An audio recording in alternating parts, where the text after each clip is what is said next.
unleash a fox onto the pitch and bring him back on a lead. I don't think you can do that these days, but maybe. Hello and welcome to episode 15 of the First4LCFC podcast, and something of a bit of a Christmas New Year special. We all know things tend to be bigger and better over Christmas, and this episode's likely to follow suit. We've got a cup run, a title challenge, all included amongst the last 4 games since our last show went on air. Once again, my name's Jamie Thorpe. I'm delighted that I've got both Chris Mosen and Ed Noon on the podcast this afternoon. How are you, gents? Have you had a good Christmas? Been good. I'm just sort of wondering what gets bigger and better over Christmas. Our bellies, yeah, guilty. Certainly not bank balances. There you go. Yeah, apart from that. Right, listen, we've got a lot to get stuck into. This is probably going to be a bit of a bumper episode.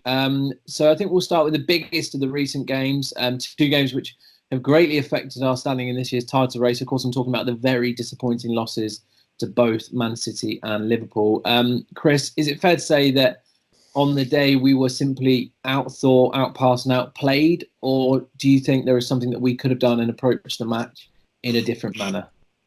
Well, looking back at both matches, I remember coming away from the Man City one just feeling, I think I was in the minority to feel frustrated as opposed to just praising how good Man City were. And just to justify that, what I mean by that is I feel like when we did get in behind them, on the rare occasion we actually played more of a direct ball, we caused them trouble. But other than that, we were just sort of trying to play out from the back, in turn inviting pressure and, well, majority of times losing possession or just being forced to sort of play like a bit of a silly ball rather than just seeing if we can float it in over a relatively high line. So I did come away, and I still stand by it, that in the Man City game, yes, we got outplayed, but I don't think we did ourselves any favours in terms of when we had opportunities to keep drafting it in over the top. We just didn't do that, and we insisted on maybe playing 1 or 2 passes too many at the back, not even reaching midfield really. Whereas the Liverpool game, I feel that, they've come to us and they've outclassed us, and it's hard to really argue anything other than that. Like, that's a home performance, and I think it was just quite a dismal, flat performance. Only having 1 shot on target. What was that, in like the 70th minute or something? I just don't think you can really excuse that. But yeah, I think that's the way I see the 2 performances. No, it was pretty poor showing from Leicester. But do you think that there was a chance that they were a bit overawed by the occasion? Yeah, I think. Well, first off, you got to be hats off to Man City and Liverpool, who were, sort of undeniably better on the day. But I think you've also got to accept that we weren't really good enough. I know a lot of fans, because I was doing the tweets on about the live ones for the Liverpool game, and a lot of fans were mentioning, like, yeah, Liverpool have been great, but this really has been a dreadful performance, which is both based on their style of play not allowing us to play, but we've also got to take some responsibility for our own individual errors, many of which were sort of unenforced. So I don't know. One thing of note to think about is, like, we have performed badly, at least results wise, against all the teams around us this season, and I'm semi-concerned about this because obviously you don't want to be losing against anyone at all ever, but losing against the teams around you can make a big change in, like, where you are in the table and momentum and things like that. And I'm just looking at the league table now. Of the current top 7, we have won 1 out of those 6 matches, which don't expect to win all of them against these clubs who are, traditionally bigger, more money, bigger, arguably better, deeper squads, but winning 1 out of them 6 matches isn't great. No, it's something of the opposite to how it was under Puel, isn't it? In that we used to sort of pull big performances out of the hat, but now sort of beating the teams we're expected to, whereas we're struggling against those top 6 sides. I mean, Chris, is it? Do you literally, though, I think, do you put it down to the golfing class of players, though, the reason why we're struggling to do that, especially in the latter two games, because you look at the people that made the difference, like in the Man City game, it was a De Bruyne masterclass. In the Liverpool game, it was players like Alexander-Arnold, and maybe it was something of a reality check for Leicester. There's a couple of things I want to mention about this. I think if you look at the fixtures, how many teams are going to face arguably the best two, teams in potentially, world football back to back? That's just unlucky over like the course of 3 days as well, or 2 days. That's just bad luck, isn't it? And that's out of our control. And thankfully, to be fair, we weren't really moaning about that. And that's the way it is. That's the Premier League for you. And everyone loves festive football, but to have 2 games like that back to back, it's demanding, it's taxing.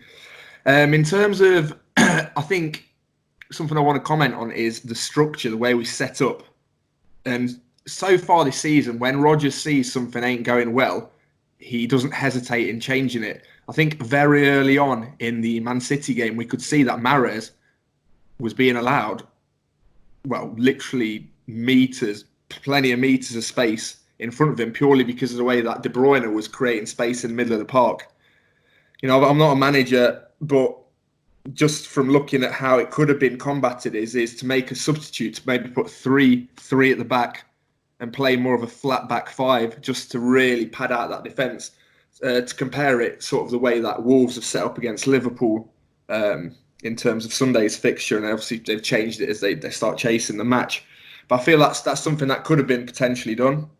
And then in terms of the Liverpool game, something I mentioned to Ed when I seen him yesterday, I think was, it's been really critical, but if you give Alexander-Arnold any time on the ball, like we did with Firmino's header, and obviously he was lethal throughout the game, but if you give him that much time and space, he's going to create something. So I feel there was errors, and that maybe the way we set up could have been improved. I mean, I think that is a case of both managers sort of getting one over Rodgers, because both Klopp and Guardiola have come out after the game and said that was a specific plan. I think Liverpool were trying to hit Alexander-Arnold with the big switches of play to give him that space all game. And the same was true of De Bruyne, in that he was sort of drifting out to the wing, knowing that indeed he was sort of occupied by the likes of Silva and Sterling, who was drifting into his space, and he didn't know where to go. He was sort of like, he had them in his rearview mirror all game, and it left a 2 or a 1v1 at least with Chilwell all game. Who I actually thought, despite the fact he was properly up against it with Man City, I thought he sort of handled them all right. I know that they got away from him a couple of times, but he was 1v1 with some very good players. I mean, does that worry you at all from the perspective of the fact that Rodgers has been exposed a little bit? I am a little bit.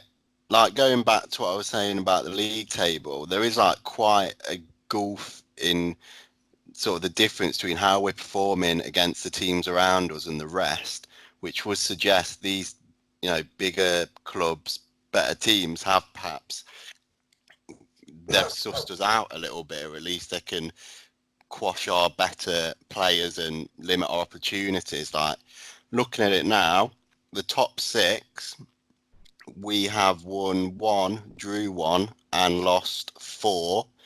And then from 7th to the bottom of the league, we have drawn 2, won, what's the rest, 13, something like that. So that record is quite, completely different. So something tactically, perhaps between now and the end of the season, has to change against these teams around us. Otherwise, we are going to keep sort of dropping points. It doesn't have to be anything mega, but obviously we're not being allowed to play the way we are against the lesser teams to such great success against these. So whether it's a change of shape or personnel, because look, you can do great against all the lesser teams, but if we're dropping points in what are 6 pointers against those around us come the end of the season, that could really come back to bite us if we are going for these European places. Yeah, I mean, obviously it's hard to disagree with what you're saying, but I'll try to. I get your point, but I think in terms of especially this season, or maybe the Championship winning season where we won the Premier League, I think we can be afforded the fact we ain't got like fantastic form against those around us, because everyone's dropping points against lesser teams, whereas we're not.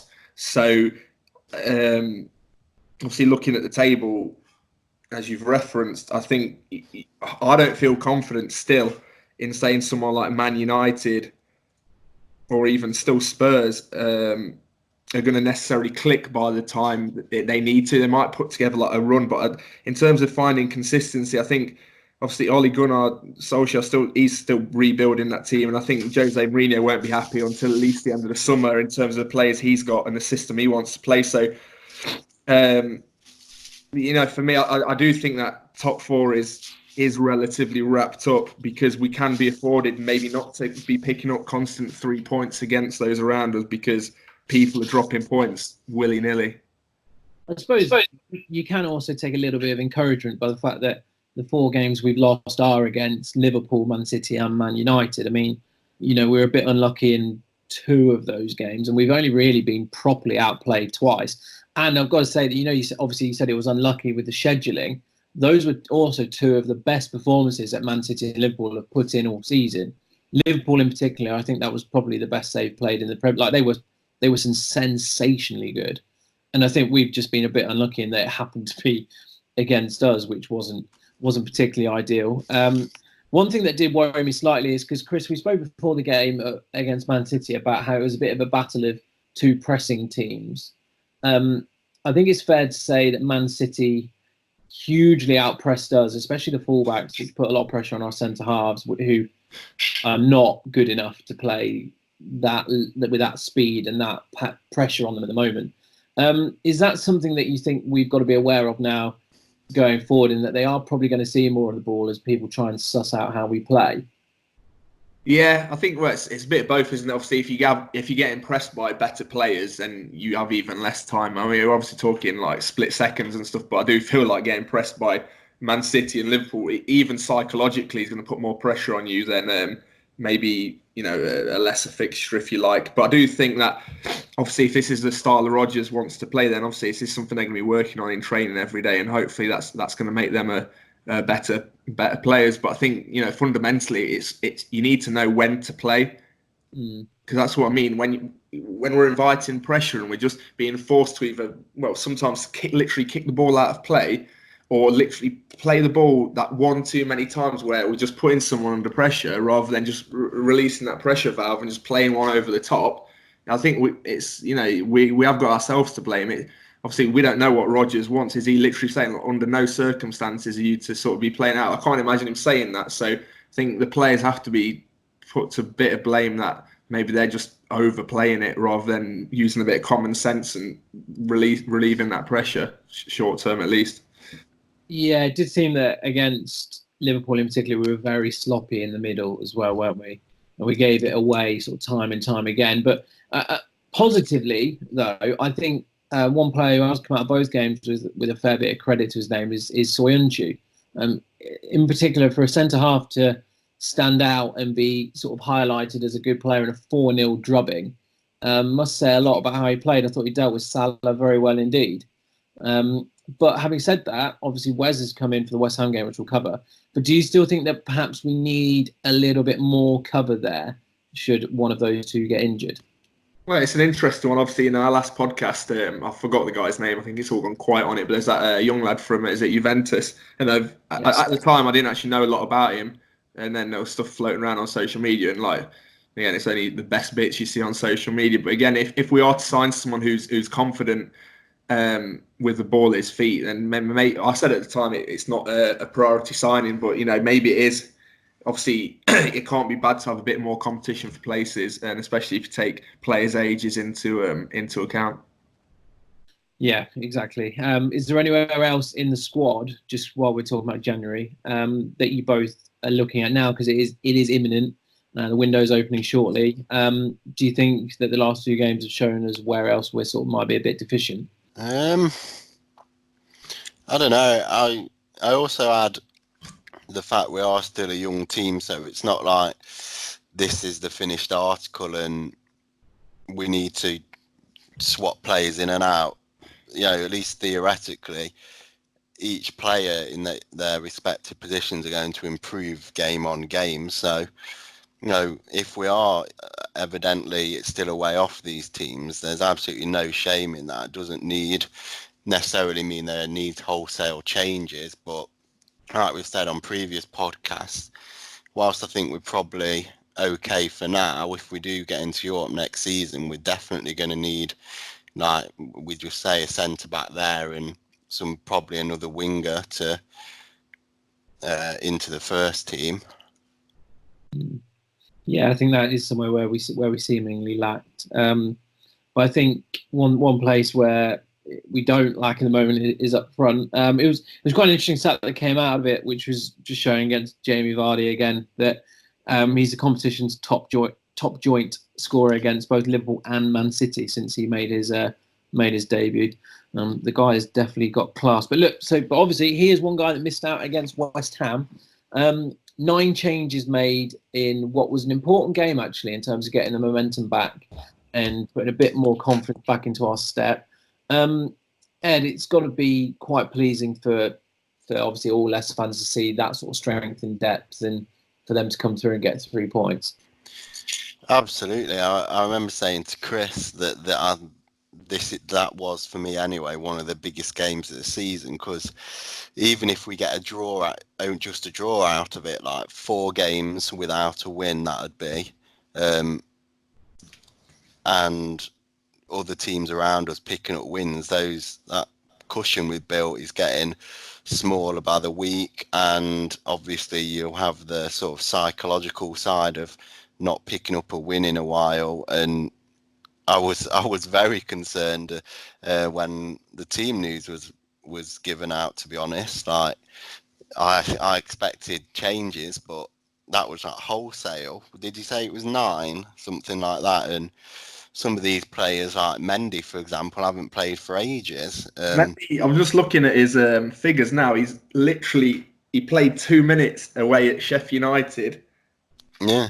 So all season. Yeah, but on the flip side, I guess, whilst at the start, I sent Chris the team news on Twitter, and I was like laughing, like I didn't believe it. But the fact we have gone to away, even against a team who's doing poorly and has since sacked their manager, to go away in the Premier League is never an easy thing, especially when you've not played a lot. But we did put in a performance and we did create chances, and if it wasn't for missed penalties or other opportunities, it could have been like a more comfortable win. So, players like Iheanacho continue in his good form. It's going to be near enough impossible for him to get ahead of Vardy, sure, but whenever he's been called upon, the fact he's producing, that's 5 goals and 2 assists in 6 games this season. That's a very promising sign.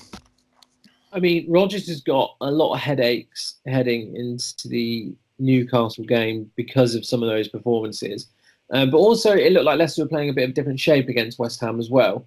So I suppose it's a good thing to have all of these options and ways to play the game. I mean, no one would have predicted Mendy coming in. I mean, there would have been a whole queue of people for him. But it's got to be said as well, he was very tidy. He did his usual thing of just keeping it simple, mopping it up, and he put in a pretty good performance. But obviously, Chris, the other star players you could pick out, Hamza Chowdhury was great, but how much did Demarai Gray need a good performance, do you think?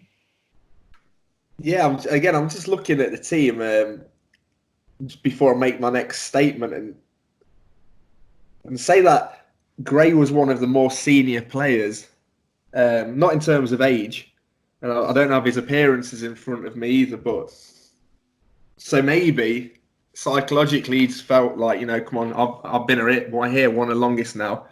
I've got to pull my finger out and do this for the team. And, he did as well, didn't he? His head didn't drop after his penalty.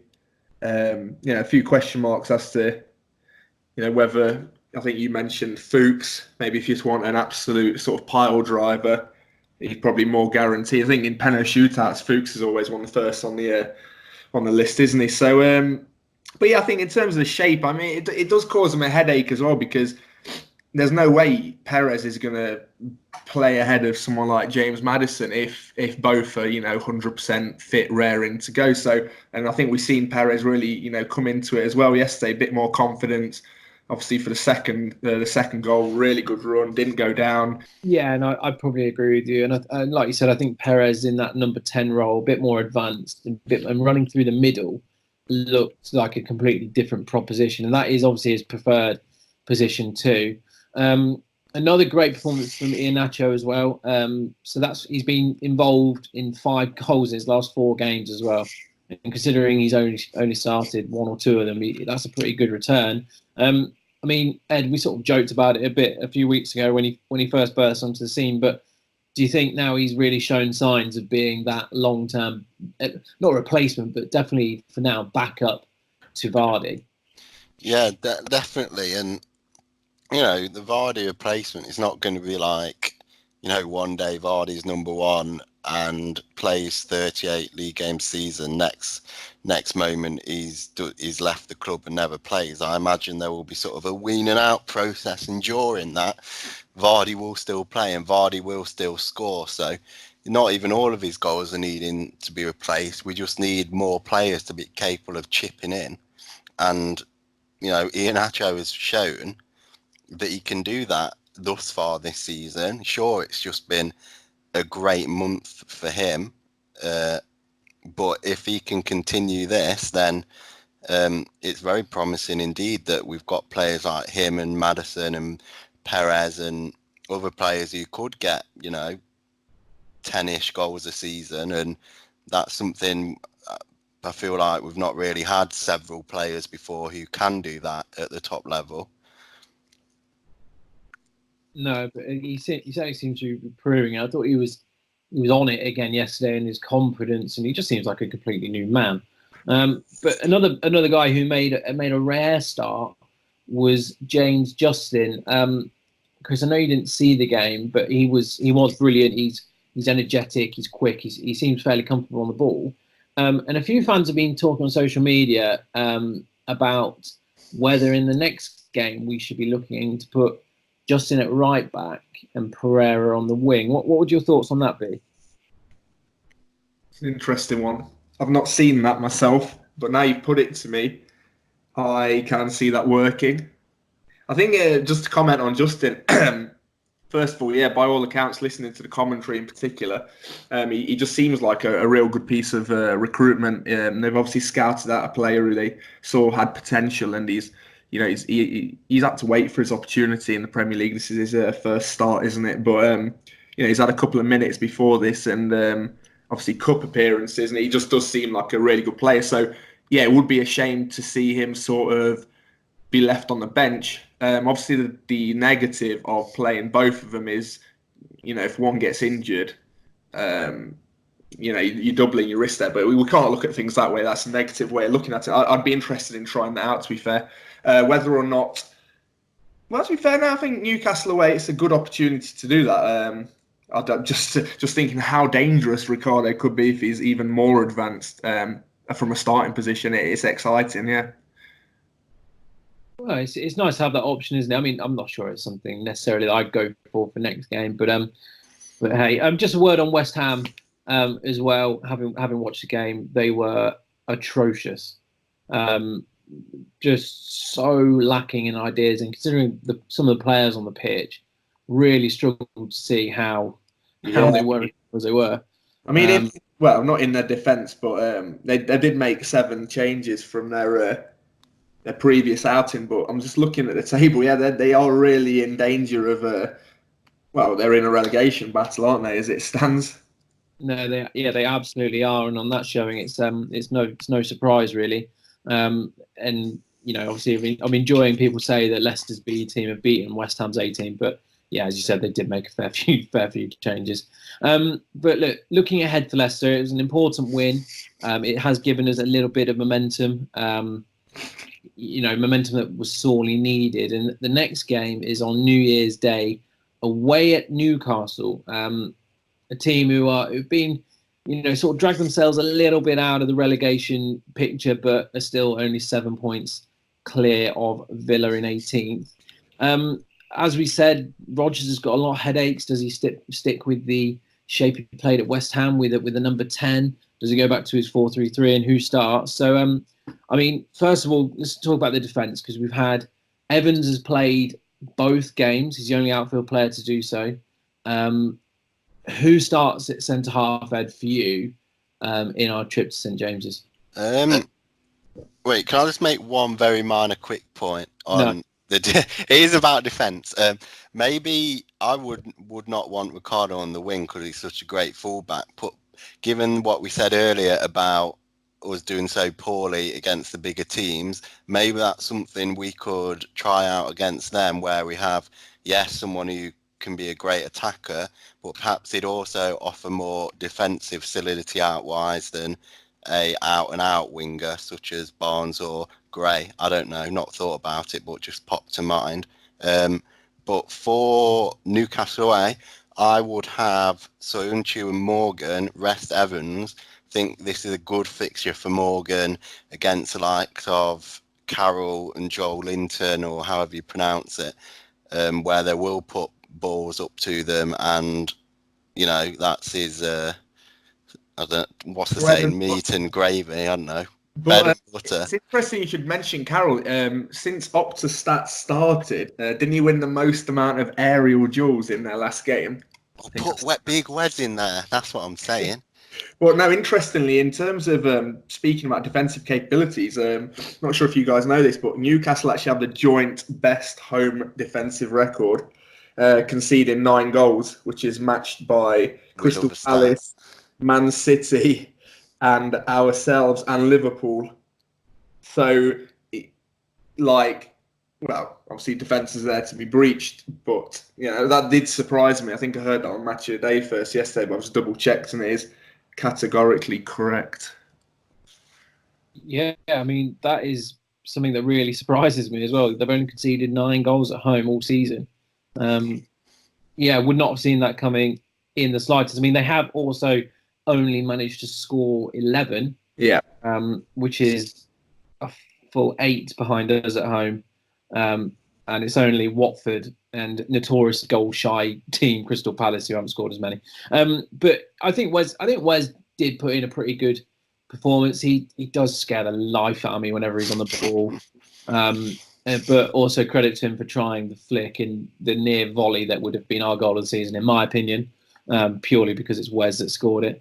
But looking at the midfield, I think a lot of people have been calling for the likes of Tielemans to be rested, saying that he's looked a bit leggy, and he has played a lot of football, to be fair. But Chris, what do you do in the middle of the park then? Do you go back to the sort of having the two 8s, as it were, with Maddison and Tielemans playing quite deep, or do you put Maddison or Perez in the number 10 role? I'm just trying to figure out. Obviously, there's no surprises. Newcastle, they're just going to stifle us. They're going to try and obviously make the game quite a poor spectacle. So it's interesting whether or not you can sort of play through that, or whether or not you've got to sort of play them at their own game and make it a bit more congested in the middle. For me, I'm just saying I think we should go back to our traditional shape, if you like, whereby we do have the way we're used to setting up this season, and then probably just Vardy on his own up top if he's actually available, which I presume he will be. But just to sort of, let's not change what the winning formula against these lesser teams has been this season, because as we've referenced in this podcast, we've got a good record against them. So whether or not we should be changing that, or whether or not Steve Bruce is literally going to be chancing it that we are going to set up that way. But I just think in terms of the quality of players, I think if he prepares for that, I think we should have enough to sort of just beat them by 1 or 2 goals. So we're not expecting a Steve Bruce masterclass, no. I mean, a masterclass for them would be to literally make the game gritty, and literally an Andy Carroll sort of second phase header would be how I envisaged them scoring, and that's no discredit to them. Like they weren't impressed when Steve Bruce got the job, and hats off to him. Like the Newcastle fans cannot be complaining with how their season's going. The way they're playing isn't the way the Premier League is supposed to be played. If you like, it's a bit more old school, but it's working for them. So it's not criticism of their style, but in terms of how we can beat it, I think we just need to play the way we know how to play and just beat them with quality like we did obviously the League Cup went down to penalties, but from memory, I think that game was relatively comfortable other than us not being able to score goals. So you would go back to our typical midfield three, Ndidi, Tielemans and Maddison. Yeah, or what's the situation? Because Pratt wasn't in the squad yesterday, was he? No, he was rested. Yeah, so if it is the case that Tielemans is leggy, I've just seen Sheffield United have scored against Man City, which is probably irrelevant to those listening, but it excited me. But no, yeah, if it is the case that Tielemans is leggy, just put Pratt, but the system to remain the same, yeah. Which I think is probably a fair shout. Go back to what they're most comfortable doing. Would certainly give us a good chance of winning the game. But obviously, point of contention for a lot of fans at the moment has always been our wingers. Ed, you pick, because Vardy's obviously going to be in. You assume that his after good news for him and the Vardy family with his new daughter. But he's going to be playing most likely, so let's assume he's up top ahead of King Kelechi. Who are you playing on the wings? I would try and see how much scope we have to play in, given form, Perez and Iheanacho. Iheanacho on the wing? Is there a formation? I guess that's the key point. Is there one? Like usually we'd have Vardy, two wingers, and Maddison. But is there a way that you could, I don't know, maybe just congest the area? But they're all on form, and when players are on form, naturally you don't want to not play them. If there's a way to do that, I would. If not, I'd probably play Perez and I don't know, I may even give Gray another go. He's young. He should be able to play 2 games in a couple of days. He's just scored. Give him another crack. And then, I'd revert back to the sort of the tried and tested midfield 3, or at least 2 of the 3, Ndidi and Maddison. Like you said, people have called for Tielemans to be rested, and I don't know, maybe a couple of games wouldn't do him any harm on the bench. So playing Pratt, or even you say Mendy in press, so maybe even give him another go. But I would largely go back to the tried and tested and look to play our game. Like Chris said, we have performed excellently both in terms of performances and results against the teams in the bottom half of the table. So we just need to go out and, simply put, we play our way, and to the best of our ability, we'll come back with 3 points. So I think that's what we really need to aim for. I mean, the system to get Iheanacho and Vardy up top together is the diamond that we've sort of played, and mixed success. Was very, very poor against Norwich, but I can see what you mean in trying to get them on the pitch together, and if we can do it well, that's definitely a good way of playing. But Newcastle play a 5 at the back, so they are likely to getting their fullbacks in Yedlin and Willems forward as much as they can. They actually went with probably one of the biggest front 2s of recent Premier League history in Carroll and Joe Linton in the last game. Maybe Wood and Barnes at Burnley have got something to say about that. But, they're going to be playing wide, aren't they? So I'm not sure about the diamond.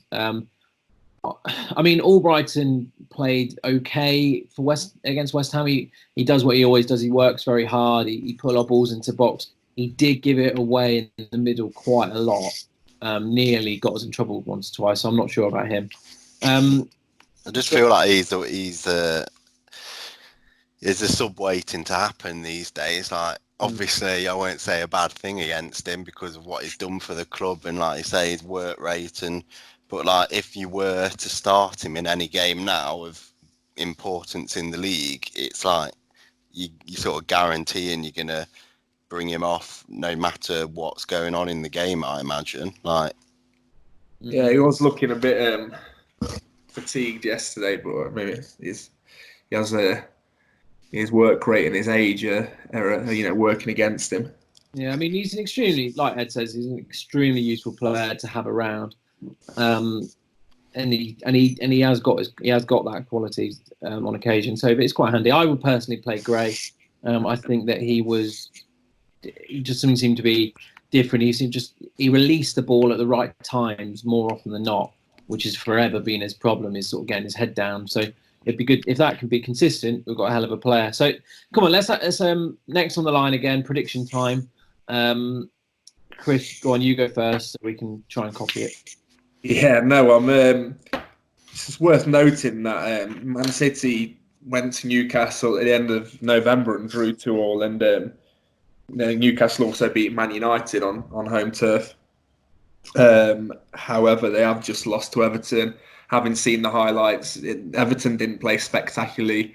I think, it was just a case of a better quality of player won them the game, and I think that'll be the case for us. I think their defence, whilst it is like the best in the league at home, I just see just a mistake in this one. I just think it could be like a second ball or something, but a bit of sloppiness. I do see us winning 2-0. If Vardy is back, I do see him scoring. But yeah, the other goal to be from like a set piece or something. Yes, they've got a great home defensive record, but the quality of player at the back, there's a mistake waiting to happen there. So 2-0 Leicester for me. Mm-hmm. Yes, it's a fair shout. Ed, what do you reckon? Well, naturally, Chris makes the prediction that everyone else would make. So I will go for 3-0 to Leicester.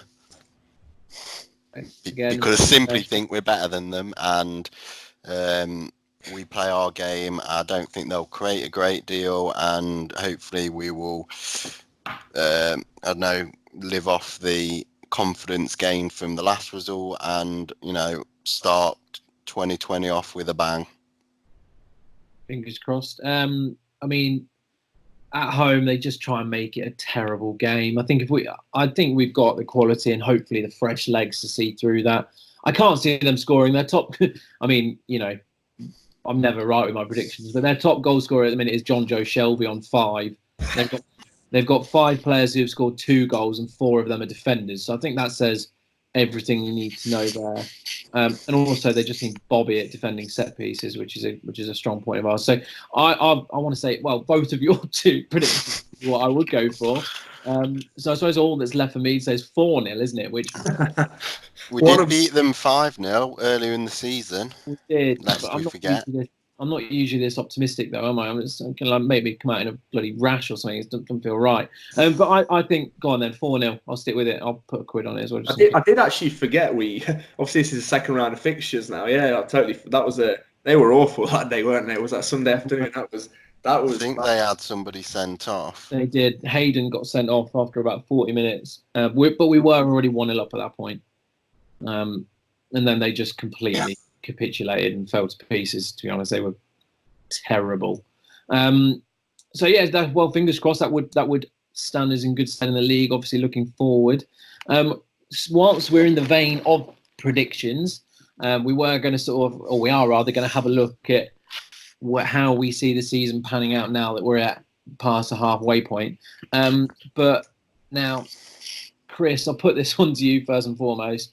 Are Leicester, following the previous 2 losses that we've discussed against Liverpool and Man City, are Leicester now out of the title race?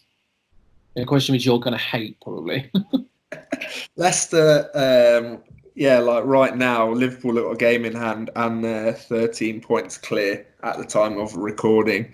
I mean, it would take an absolute. Imagine what would have to happen for Liverpool to mess this up. So yeah, I think the title race is over. And that doesn't pain me to say that because I've said all along top four, and I'm sticking with top four. And yeah, my prediction is I think we're in a race for a second. I think everything about that position. We're halfway through the season. I just think that, like I say, for Liverpool to drop what they have, we'd have to do something similar to drop out of the top four. And that would be a really, really average second half of the season. That would be like black and white. You'd have a really good first half and then like absolutely bombs it in the second half. Or, yeah, or we're chancing on all the teams around us to literally be winning everything. So probability-wise, it's not likely. I do think we're going to be top four. Liverpool champions, us second, Man City third, and I do think Chelsea. I think the current top four, to be fair, Chelsea. I mean, that's just my prediction. That's what you've asked for. Right. Well, as you sort of jumped the gun a little bit on that one, very very well done. Sort of read ahead. And how do you see the top five sort of playing out? Are you of the opinion it's going to stay the same as well?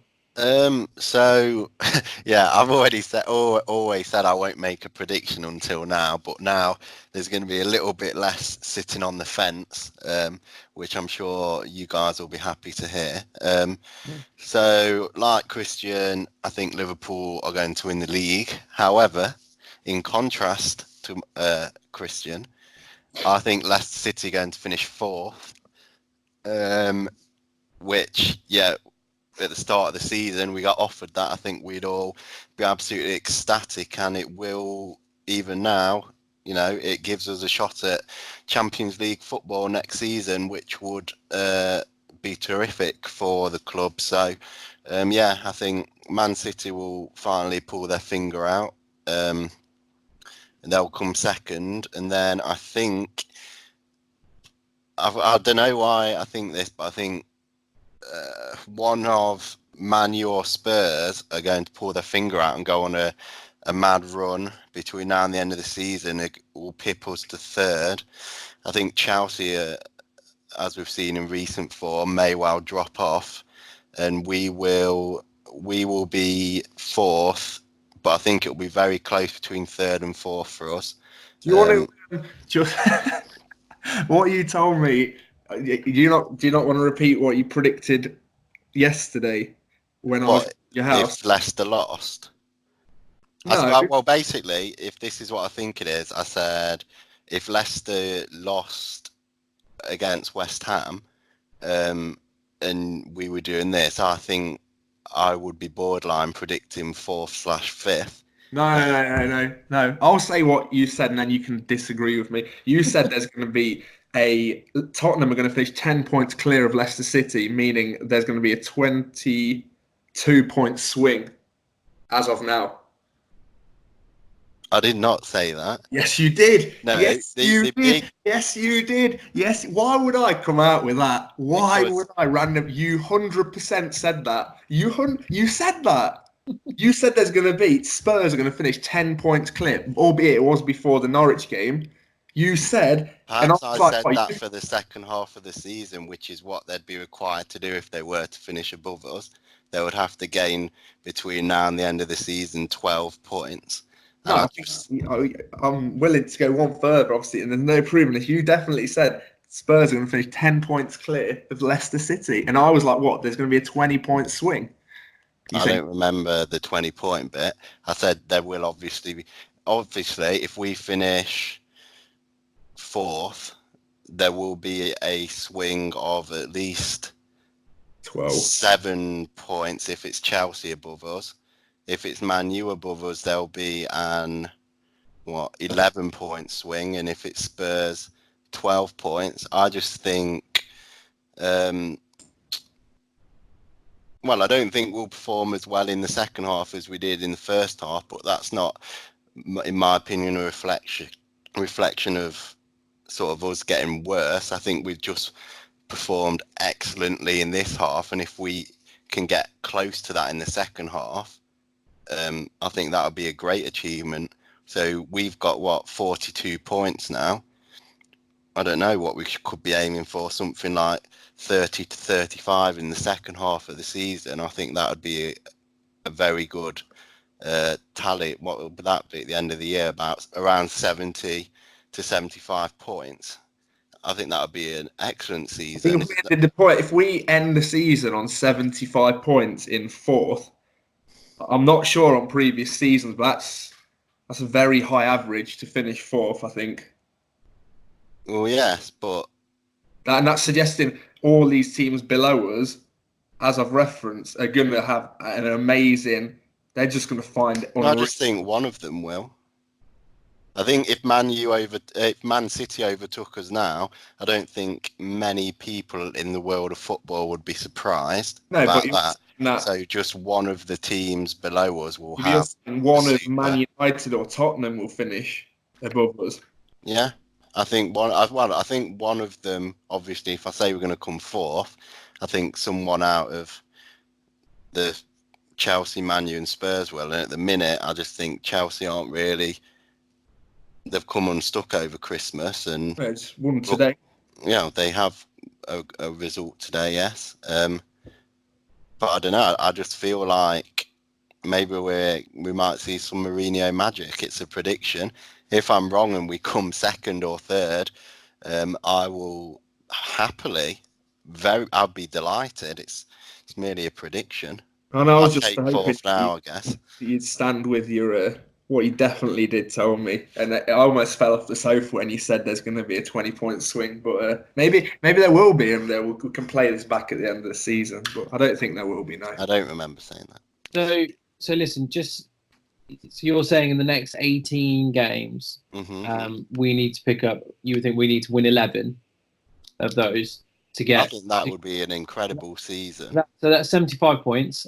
So just for context, in 2016-17, that puts you in fifth. 17-18, that puts you in fourth, and last year that puts you in third. So it'll definitely have you in the ballpark. Yeah, 3rd/4th. I just don't think over the course of a season, even though Man City are out of form recently, I just don't think we will have enough to do them over the season, and then it'll be tight for 3rd/4th, I reckon. The question is as well to both of you: should we finish in the top 4? Is that still? It's got to go down as a very successful season, though, despite the fact that it might even be slightly disappointing, as you were saying, Chris, in that we don't hold on to second place. Give me 4th by goal difference now, and I'll shake your hand. No, Chris. No, I said this last time. I think. Why are we suddenly settling for having it's like, think about it like as a business year. If you have a really good first half of the year and then you suddenly drop in sales and your staff aren't motivated and are not performing as well in the second half, you're not going to turn around at the end of the year and be like, "Oh, congratulations, guys! We had a great first half, which basically salvaged our whole year." It's just not a winning mentality. You want to just surely become a better team as the year goes on and remain consistent, because otherwise what kind of reflection does that say going into the summer and stuff? It's not really like a beneficial thing. I just don't think it's a very practical way of thinking that. Yes, we'd be delighted that we're in the Champions League, but to have had like an average season and say, looking at the last 19 games of the season, we're like 7th or 8th. I don't see what there's to be proud of from that. In order to qualify, as we said, we need that 33 points and we need 11 out of our 18 games. That is still winning 2/3 of your games. So, that is not a million miles away off what we've done now. In terms of, again, it depends on the fixtures. Say, it is a tricky question, to be fair, to answer, because say we suddenly started taking points from the teams around us, but dropping them against the teams, just teams were beaten in the first half of the season, then there is an argument there. But say we just suddenly start getting sloppy and dropping points against those teams around us and against teams below us, I just see that as a regression, that we've just because other teams are setting up different to us, we should have the skill set and the tools and the nous above all to combat that. Because otherwise, what happens when we get into the Champions League? The quality is even higher there, and we're struggling to see off something like, well, I don't know, any team that might beat us in the second half of the season. I don't think Rodgers. What I'm saying is, I think there is a winning mentality, and I think to try and match what we've done in the first half is a realistic goal. Right. In the first half of the season, we got 39 points, and I predicted in the second half we're going to get 30 to 35. So yes, it's worse, but it's not like I'm saying we're going to lose half the matches. It's a drop off of 5 points. It could be, what's that?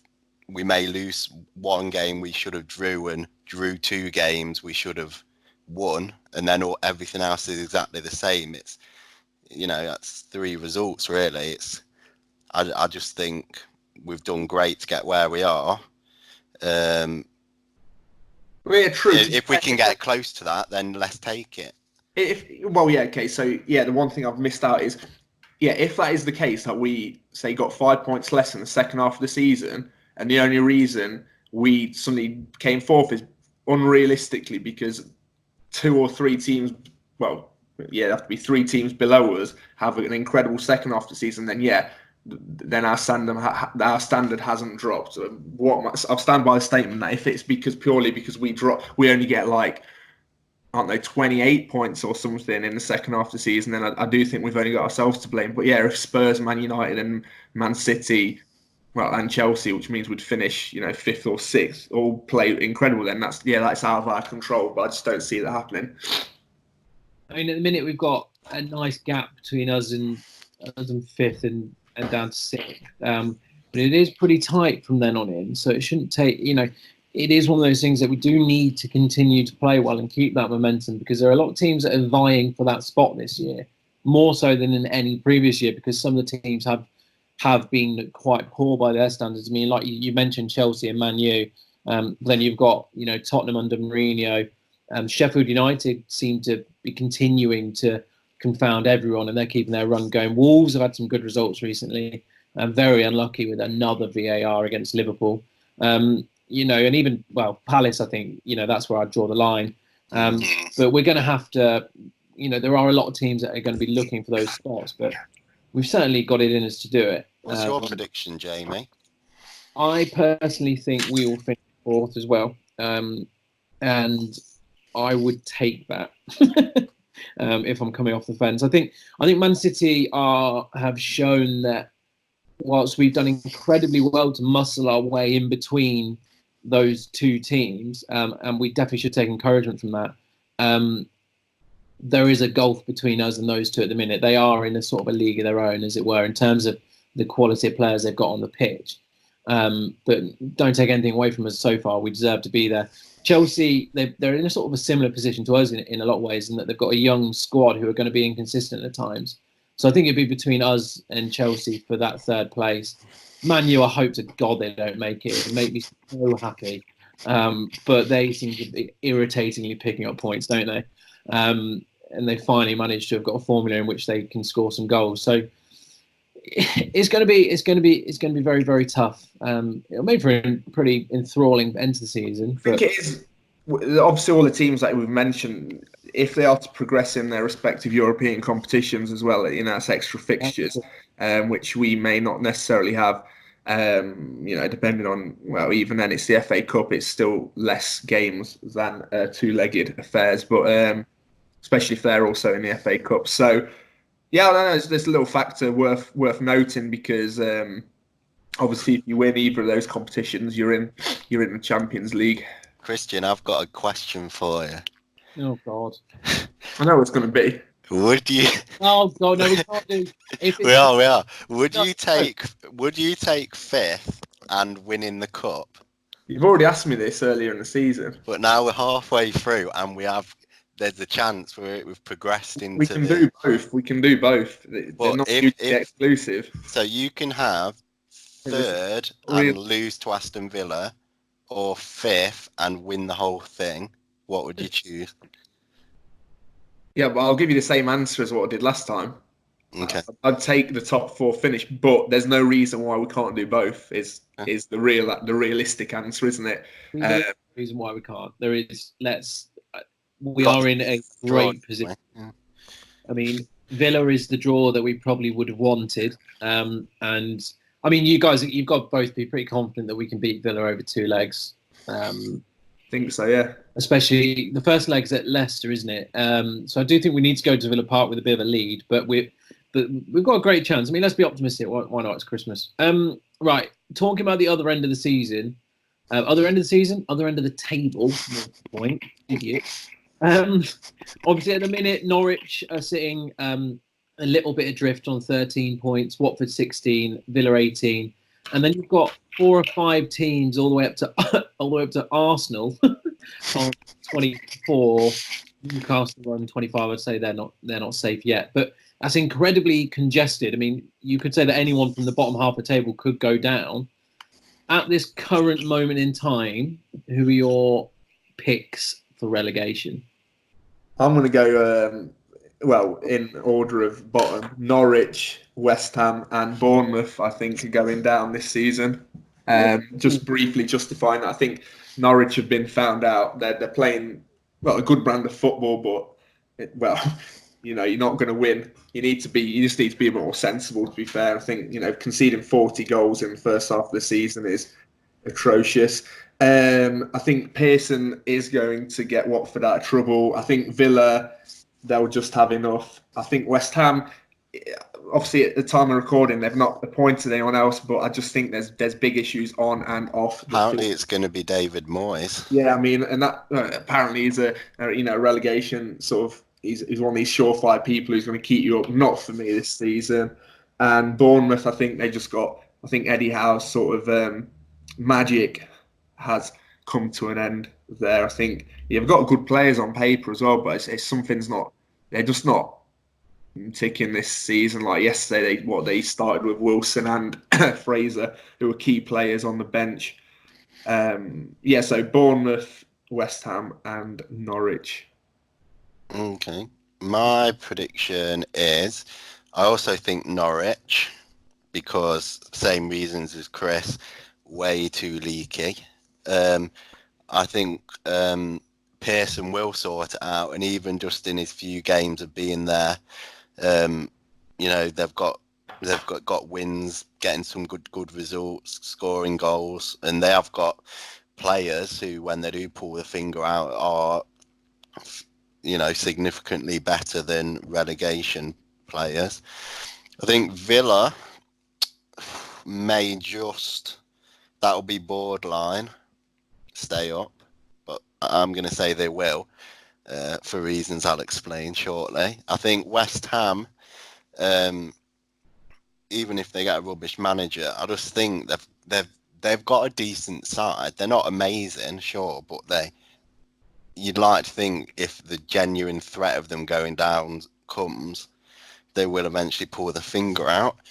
I think Bournemouth will go down because for everything Eddie Howe has done for that club, I don't see them getting rid of him, and they just don't look like a good side at the minute. I watched them against Brighton this weekend, or was it the weekend? Yeah, and Brighton absolutely dominated them. And in short, I'm not sure who's going to get the 3rd relegation spot. So just for the laughs, I'm going to say Arsenal. Such laughs. Because they are. They're just rubbish, aren't they? That's probably the club that we would want to go down out of them all, isn't it? I mean, if not just for the laughs, to be honest. It'd be. Imagine, that'd be absolute scenes. Arsenal Fan TV would be exquisite viewing. For what it's worth, I think, to be honest, I've got to echo Chris. I think you've got it right. Norwich, did you say Villa and Bournemouth? No, West Ham and Bournemouth. West Ham and Bournemouth. I don't echo you then. I think that Villa instead of West Ham. I want Villa to go down. Norwich, I think they were brilliant when they played against us, yet they still only came away with a draw. And And I think Bournemouth, I'm surprised that Eddie Howe's not come in for more criticism this season, personally. They've been really, really poor. And they can't seem to score, they're scoring okay, but they can't seem to, they always used to just sort of outscore teams, didn't they, with like Wilson and Fraser popping up, and neither of them are doing it this year. So I think that they'll be the ones, personally. But isn't it great not to even consider being in that?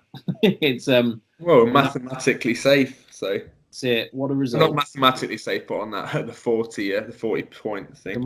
The magic 40. Yeah, let's hope that it'll be 45 next week. Right, anything else, Ed? You normally have something to throw into the mix at this point to just sort of throw me off the wrap up. Well, we could make predictions who's going to be top goal scorer.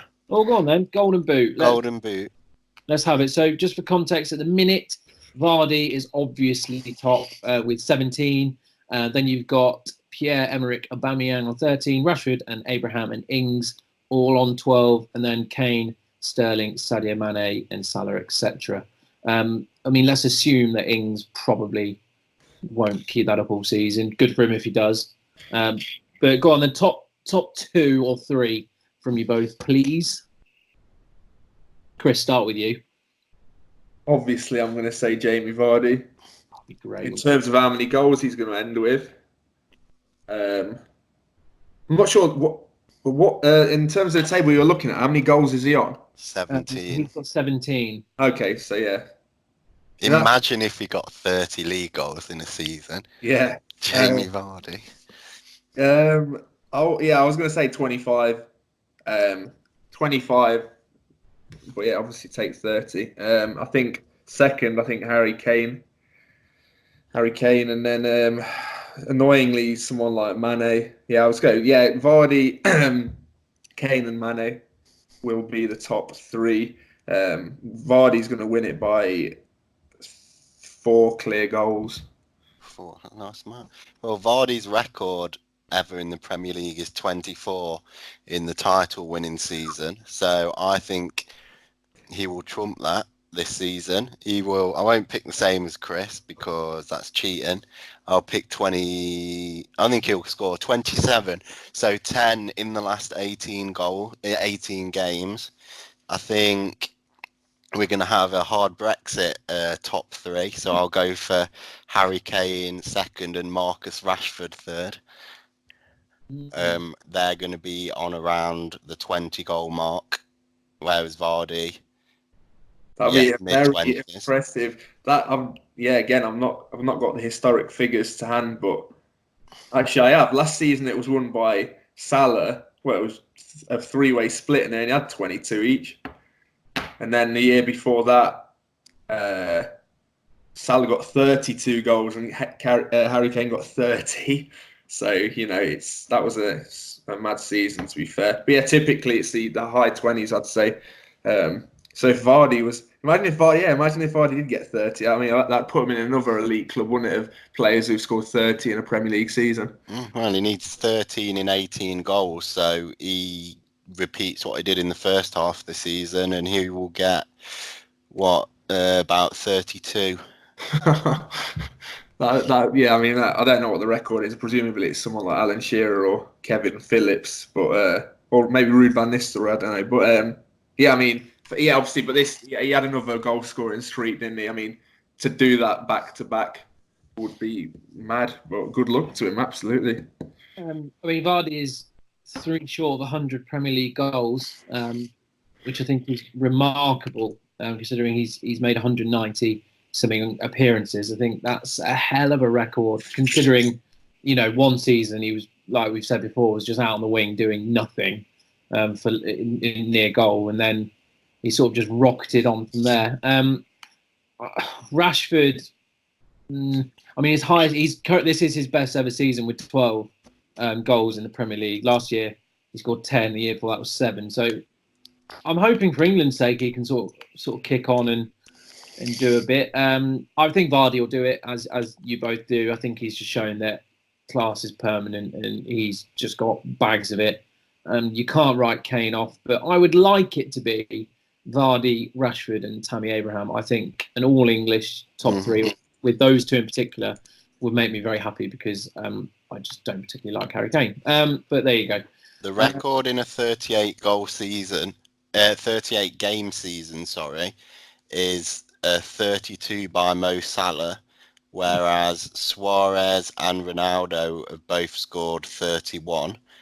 The overall record is Andy Cole and Alan Shearer both got 34 goals, but they were both in 42 game seasons, I think it was then. That's interesting then.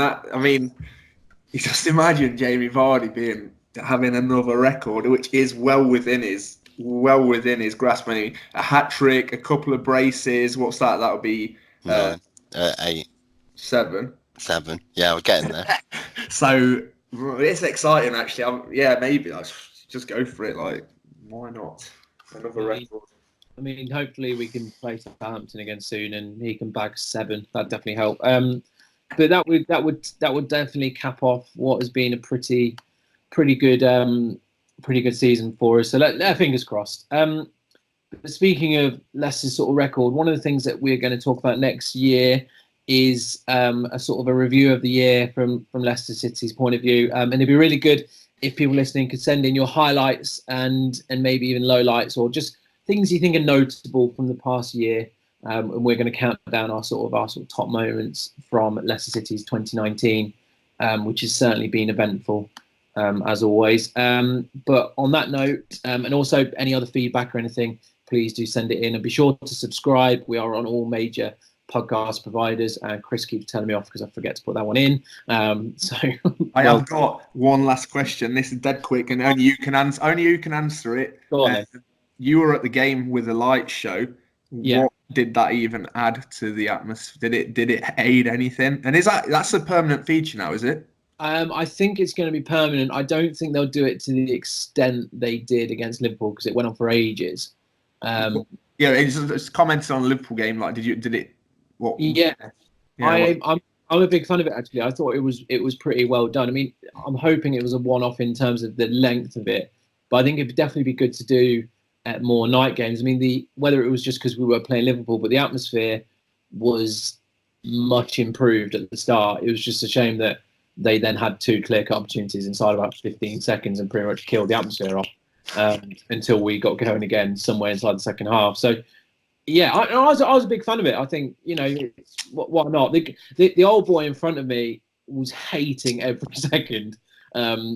Phrases like "this is not football" were bandied around, but that's probably been said about a lot of stuff.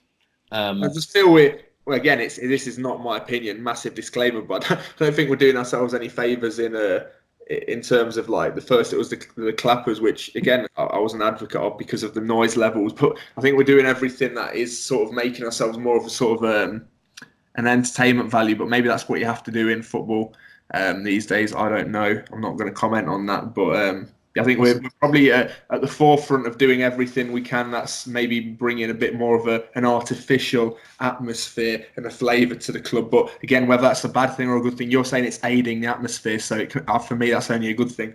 Well, definitely. I think it got a lot of people got a lot of people up for it. There was a section of fans up the corner that seemed to be singing Leicester songs in order to try and drown out the music that was on the pitch. But even so, that's adding to it as well. So more for it in my view, but they've just got to be careful not to overdo it, as you say, and paint a bit of targets on their backs, because especially if you then go on to get spanked 4-0, because that doesn't particularly paint you in a good light, does it? But it's cheerleaders next, I think I read on the list. Oh God, it's bubble machines and eagles and all sorts, isn't it? But I think we're going to unleash a fox onto the pitch and bring him back on a lead. I don't think you can do that these days, but maybe we can try. Not in Leicestershire. No, there'd be morons on horseback chasing it around in no time. But political. We won't get into that. That's hard. I mean, that would be some pre-match ritual to have. To be fair. Lest we forget I was brought up on a farm, so. Oh yeah, sorry. In Holland, wasn't it? They don't hunt over there. No, we just do like daffodils and stuff. Yeah, clogs. Right. On that note, I think we'll go down an even more ridiculous rabbit hole. That's a good point to wrap it up. It has been another bumper episode. I've definitely enjoyed it. So thanks to Chris and Ed for taking time out your Christmas. Thank you again to anyone that has made it this far. And the people who keep giving us feedback, we do really enjoy it. Be sure to subscribe. Thank you, Chris. Obviously, that's what you're coughing for. Be sure to subscribe all major podcast providers, and hope to. We'll be back in a week's time-ish to preview a cup run, and hopefully be reviewing another 3 points for Leicester City.